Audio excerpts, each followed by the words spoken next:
If you look at today's car market, it's very flooded with SUV shirt sizes now. XS, small, medium, large, extra large, ridiculous. I'm not a fan of SUVs or trucks of any kind, really. There are only four that I would buy. Tesla Model X in red with the black turbine wheels, Lamborghini Urus, or the Audi Q8, SQA, RSQ8, which are all variants of the Urus, or the Tahoe. I've always loved the Tahoe, how sexy, smooth, suave, and sophisticated it really was. Not a lot of party on the outside, but big business on the inside. So this week's rental is the 2021 Chevrolet Tahoe LT with the new facelift. Forget the small wheels for now. We can option those out later when you buy yours, but this is a rental and we gotta do what we gotta do. I'm a bit of a flashy guy, but not when it comes to my trucks. Yes, I'd like my Lamborghini in red, my Ferrari in yellow. I know I have those backers, but we don't care. But this truck is all about business. It's subtle, inside and out. Like I mentioned before, sexy, smooth. But look at this giant grille. Do you see this? You see the sharp LEDs, the sleek headlights? I loved what GM did with the facelift of this guy here. So let me read you up a few facts here. The LT model, which is configured with the 5.3 liter V8, making 355 horsepower and 383 foot-pounds of torque. It does get up and get moving, but get this, 5,686 pounds, 210 inches long, 6 feet 4 inches tall. Like, this is a mammoth vehicle. Yes, I know I said it wasn't too big earlier, but come on, like this is so much truck. Who needs this much truck? A family of 7? The Brady Bunch? This particular LT here is featured in black with the 18-inch aluminum wheels. You can get optional 20 or 22-inch aluminum or black wheels, which I highly recommend because this is giving me real Buick Rendezvous vibes. Remember that truck? It was a big, round computer mouse looking thing with these tiny little wheels. It was terrible. But it does have a 24-gallon fuel tank. You're gonna get 15 miles per gallon in the city and 19 on the highway. I mean, it's not an aerodynamic vehicle. It's pretty much a brick with some wheels and a big engine. But again, it's gonna give you a lot of space, especially if you have a family of 2, 3, 4, 5, 6, 7, because you can get them all in here comfortably. This interior is ridiculously spacious. I'm all the way over here on the driver's side, and I have room for my armrest. My passenger has room for their armrest. We have room for a phone in the middle. We have 2 cup holders in the back, 2 more up front, space up in front of that for random storage. There is black leather covering the interior everywhere, but there are some cheap pieces of plastic, but that's okay. It helps keep the cost down on a domestic sport utility vehicle. We have a 10.2-inch screen, which we'll go over later. But I love the interior. It's just so simple and, again, spacious. We're in the second row now. Again, plenty of leather back here. Nice, luxurious feel. We do have pockets in the back of each seat. Have our own climate control back here. 2 USB-C ports and a full 120-volt house outlet back here to charge or use whatever kind of device you have back here. I do have the front seat pushed all the way back. Typically, that's how I ride when I'm a passenger. There's nobody behind me. And I do have space for my knees, and I do touch a little bit. I'm 5'10", 260 pounds. I'm not a small guy, but I feel comfortable in here. Collapsing the rear seat is fairly simple. There's a handle here toward the back of the seat, labeled X2 with the diagram of the seat folding forward. Pull it one time for the seat to fold into a ball. Pull it again and have the seat fold forward. Makes for very easy access getting in and out of the third row. And to retrieve the seat, ignore this handle for now. That's for the third row passengers. Just pull the seat down and then pull the seat back up. Now you have the headrest and you're done. Let's climb into the back seat now as if we're going on an old family road trip. Gonna get in here pretty easy. Scoot all the way over to the left. Now I am in here. It's pretty comfortable, pretty snug. I do have ventilation above me, my own reading lights, my own USB-C port. There's also one on that side, my own cup holder, my own storage.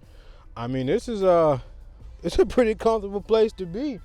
Now, granted, getting 3 of me back here would be a task, but you can get at least 2 of me and a small person in the middle. Now, let's say everyone has gotten out of the car already, they're getting out of the rain to get inside or whatever, and they left you in the car by yourself. You have no way to get out. Remember that strap I told you about earlier? It's down here right by your knee. Pull it twice, just like you did the handle, and the seat will fold into a ball at first. Then pull it again, and it'll fold up. Now you can get out.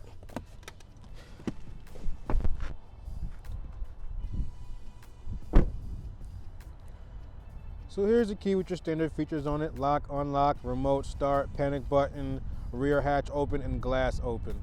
You got this little guy here in the bottom right corner. I can open a glass by pressing the button twice. So let's say you don't want to open the entire tailgate, open just the glass. Put whatever you need to put in here. If you're tall enough, shut it, go about your business. One cool feature about these new grocery getters is the fact that if your hands are full, you can wave your foot under the bumper and the tailgate will open, letting you put your stuff in without actually having to use the key. And you, boom, press the button here, you're all set, you can go get in. I remember the Chevy Suburban being the big 7-passenger giant monster truck that everybody wanted to buy. It was also the same truck that Cadillac used to make the ESV version of it, which is a super long one. But I see what GM did here with this Tahoe. They made it a little bigger. They offered the 3rd row here, but they gave you less cargo space. But if you want that cargo space back, it's as simple as pulling these tabs. Pull it one time, the whole seat goes down along with the headrest. Do it for the other side. Now you have a 4-passenger configuration, and you have all of this cargo space down here. And if you want to bring the seats back, literally reach in, grab the strap, might take some muscle, pull it back up, correct your headrest. Same thing on this side. To gain access to the car, keep the key in your pocket and press the button on any of the 4-door handles. Just as simple as that. To lock the car, shut it back and press the same button. Unlike other vehicles, you do have to press the button. You can't just grab the handle. To start the car, you leave the key in your pocket, put your foot on the brake and press the start stop button. Engine will turn on, but it may direct your attention to this gear shifter selector thingamabob. I've never seen anything like this before. So you have park up top, reverse, neutral, and drive. To put the car in drive, foot stays on the brake and you pull up. Car is now in drive as the D is illuminated. If you want to go into neutral, you can just press the N. Alright, and to go in reverse, pull up. Car is now in reverse, and press the button to put it back in park. Very, very interesting. One thing I did learn earlier, if you are in drive, oh, gotta pull, but you shut the car off, it'll automatically be put in park. All right, we are inside the 2021 Chevrolet Tahoe LT. Foot on the brake, pull my little driver button, and let's get rolling. Literal first impressions, like, this truck is just so big. It's just like, who needs this much truck if I'm by myself? That's why I constantly reiterate that this truck is best for families. And if you're hauling a lot of stuff, I don't know if you got a moving company or something, but couches back here. Just give it some gas. Despite, okay, I am in sport mode. Despite only having a smaller engine, this does have some pickup.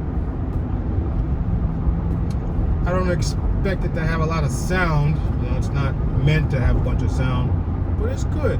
It's good. Visibility is fantastic. I mean, I just see everything over my shoulder, behind me. Really, really nice. I sit high up on the road, so I can look down on all the peasants with their tiny cars. Let's Car does have the auto stop start to save some gas, but I turn that off because it's just irritating. Let's take it out of sport mode and put it into comfort, or normal mode is what it says on my screen here. It's really quite comfortable. It's soft, smooth. I get it. I get why people buy these SUVs. It's just a king of the road comfort feeling. So this is the LT trim level. There is an LS, which is a step below the LT. You do get the same engine, but it's only rear wheel drive. You do not get the all wheel drive capabilities that this trim level has. Then the level above this one, I believe it's called the High Country.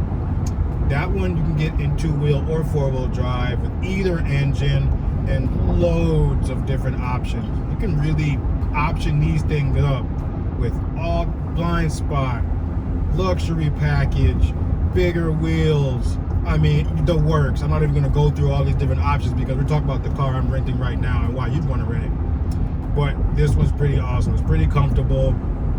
It's quite simple, honestly. There are a few safety features. This one does not have blind spot monitoring, which I wonder why it didn't come with that standard for such a big vehicle. But I do have a front collision warning. So there's a car in front of me right now. There's a little icon on my dash and it's green. As I get closer to the car, it'll turn yellow.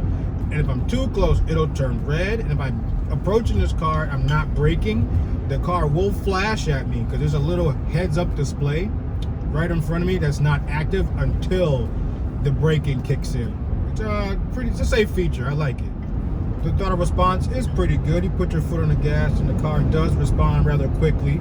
That is one of the benefits of a naturally aspirated engine over a forced induction turbo or supercharged engine. It does get up and get going, but top speed on the dash here says 140, and I doubt it would do that. Like I said, it's a brick driving through the air. I do have 6 gauges in front of me. It looks fairly outdated, to be a little honest, for a 2021 vehicle. Hopefully in the upper trim levels they've gotten rid of this and replaced it with something a little more upbeat, updated. On the left here I have my tachometer. Then I have going from left to right, I have my oil temperature, water temperature, fuel gauge, battery voltage, and then my speedometer to the right, which says 140 is the max, but I doubt this will go that fast. And in the middle of all of it, we have a screen here you can kind of flick through that shows your driver assistance options, gas mileage, speedometer, music choices, all those kind of goodies. This 10.2-inch touchscreen here is very clean, very crispy, very responsive. Lots of options and apps to play with. Of course, not while you're driving, but just to set the car up the way you want it for yourself. I actually really like it.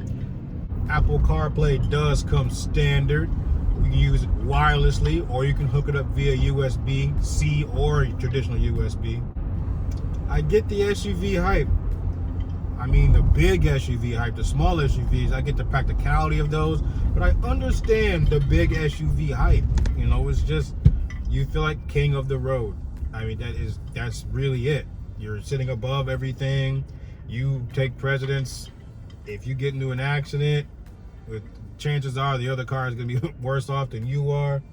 It makes sense. It's just not very economical. You can call it practical if you want, but if you live by yourself, if you're like one person with this SUV, like, how practical is too practical to where it's impractical? You see what I'm saying? Like, if it's just me and I'm getting 15, 19 miles a gallon and I got all this room, like, what is the point of all of this? You know, it's like you're driving around in a waste of space. Don't get me started, or you already got me started. I do appreciate the modern amenities in this car. We do have dual zone climate control here. We also have a 2-way heated seat. So when I say 2-way, I can heat just the bottom, or I can heat the bottom and the back at the same time. So that's pretty cool because these seats are pretty big. In conclusion, this is a beast of a vehicle. I 100% understand the draw behind these giant SUVs, the power, the presence. You are literally king of the road, minus the semis, but that's a whole different story. So yes, thank you for watching this review on the 2021 Chevrolet Tahoe LT. Let me know what you think about it, or what upcoming cars you're looking for in the future. please remember to like, subscribe, and click the notification bell in the corner so when I post a new video, you'll be notified. Again, thank you for watching. Take care. Blah, blah, blah, blah, blah, blah. Should cut out right about here. Blah, blah, blah, blah, blah, blah, and cut out again over here. Blah, blah, blah. Grill. I mean, this coming at you, you're going to be scared. Terrible. That was just terrible. Run it back. Can't wing it all the time. Weave. One really cool feature about all these new grocery getters is the fact that you can just keep your key in your pocket. Why are you keep going off? I'm trying to row. But if you wanted the trunk space, all you have to do is pull this tab one time